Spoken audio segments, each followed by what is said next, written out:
Hi everyone, I'm Jordy Vonk. I'm here at the Surfcenter HQ in Stondam and I'm here to introduce to you the new Warp Fin 2025.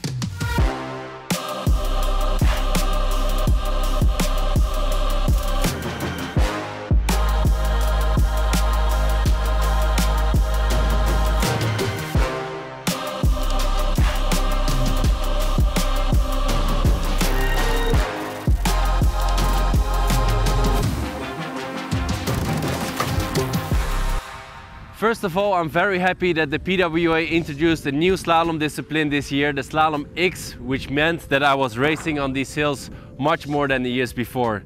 Especially in high winds in Pozo and Fuerteventura with the 5.8, 6.8, the most common sizes. I was feeling really good, really fast. And I think over and over again, it simply means that the concept that we have in our fin racing sails worked. Seconds to go, and this is the last elimination of Fuerteventura Slalom X. This is where the podiums will be decided. It is all on the line right now. Tati Frans needs a good one. Oh, there's a few people gone early. Maciej Rakowski with a great start. If he's not over, it's a good start. It's not a good start for Tati Frans. Good start down this bottom end for Jordy Vonk. But Maciej Rakowski doing his best, because whatever he does will have an effect on Jordy Vonk. If he were to take Jordy Vonk out, would it make a difference? Maciej pushing hard. Look at these two fighting for the world podium. Yes, they could. One of them could end up in third place, and it will depend on what result we get here. Jordy Vonk is doing his best to make that podium happen. He needs to finish a couple of points ahead of Tati Frans, which he is definitely doing right now. Could the sausage have a say? Oh, Jordy! He makes it over, but Maciej Rakowski goes ahead of Jordy Vonk. Matteo Iachino is coming back. Matteo Iachino is edging back. Could he get the event win? And beside the Warp Fin being a real performance sail for me, I also believe it's a really user-friendly sail, especially the way it rigs. There's a couple elements we have in the sail to make sure that when you get this sail and you rig it yourself, we basically help you tuning it for 90% already.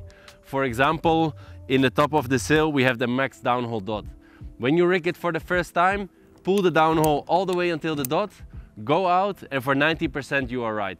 Maybe you prefer a little bit less, preferably me. I'm a bit taller, I generate a little bit more power, so therefore I even prefer a little bit more downhole.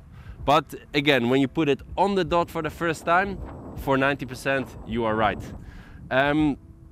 The clue, personally on the 8.4, 7.8 and 6.8 I'm using the upper clue. On the 5.8 I'm using the lower clue.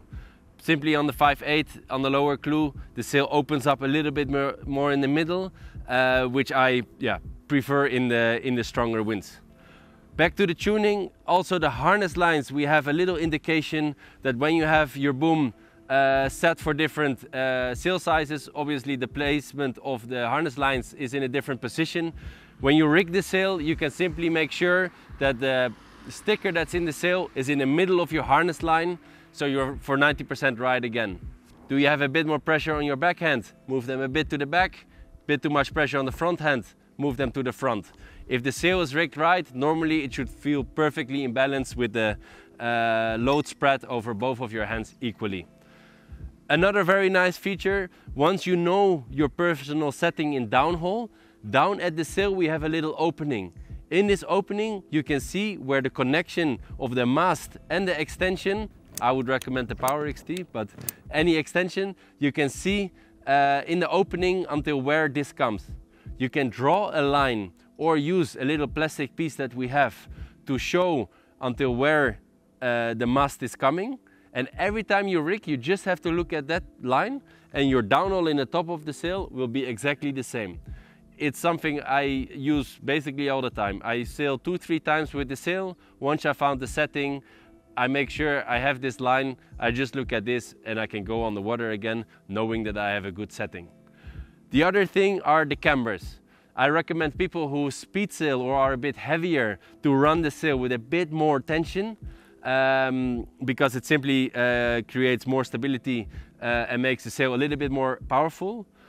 While on the other hand, the lighter people, I recommend to use a little bit less tension on the cambers, as it will simply make the rotation easier for the lighter people.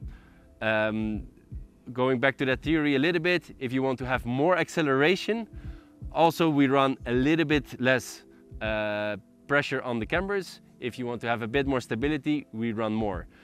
With our little torque key that comes with the sail, you don't have to de-rig and rig again your sail to find this tuning. You can simply go, open the zipper, go with the torque key inside, turn it to the left, you get less pressure, turn it to the right, you get more pressure. If someone ever comes to me and tells me that the sail doesn't rotate, I know there's something wrong with that pressure, because with the right pressure, which you can always adjust, the sail will always rotate perfectly. The Warp Fin, just like any other duotone sail, is coming with pre-tensioned battens. Basically, we've done the work for you. In the factory, we give all the values to the people working there to make sure that the battens come pre-tensioned. The lower 3 battens are usually being run with a higher tension, the upper 3 battens with low tension, and the 4th batten, the batten in the middle, creates this connection between the top and the bottom. So if you want to adjust the battens yourself, this is the theory behind it, with no tension in the top and a lot of tension in the bottom. But I would recommend at the beginning, don't touch them, as we done the work for you. The Warp Fin comes in 5 different sizes: 5.0, 5.8, 6.8, 7.8 and 8.4. This range should cover all the wind that you want to do slalom racing on. If you want to do slalom racing, beat your friends or simply be the fastest out there, make sure you order on time. The sails most likely will not be on stock, so the earlier you come to us, the better the chance that we can set you up with these racing sails for our upcoming season. Do you think this sail is too technical for you due to the wider mast sleeve and 4 cambers?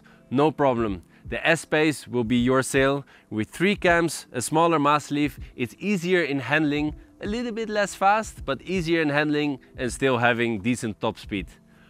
Also, we have the E-Pace SLS, which I think from the duotone range is the best performing sail on a straight line without any cambers.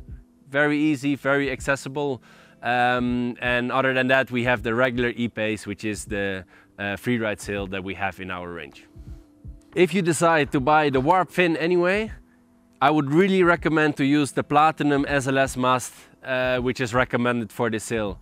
Especially due its drop shape, which not all the other masts have for other brands, for example. The tension on the cameras can be higher and the way that the sail reacts on the water can be different. So if you really want to make sure that the sail works exactly as it should, take the Duotone Platinum SLS mast, as you will make sure you have the best performance. If you have any other question about this sail, please drop a message under the video below or send us a WhatsApp message. We will be more than happy to help you out. See you on the water.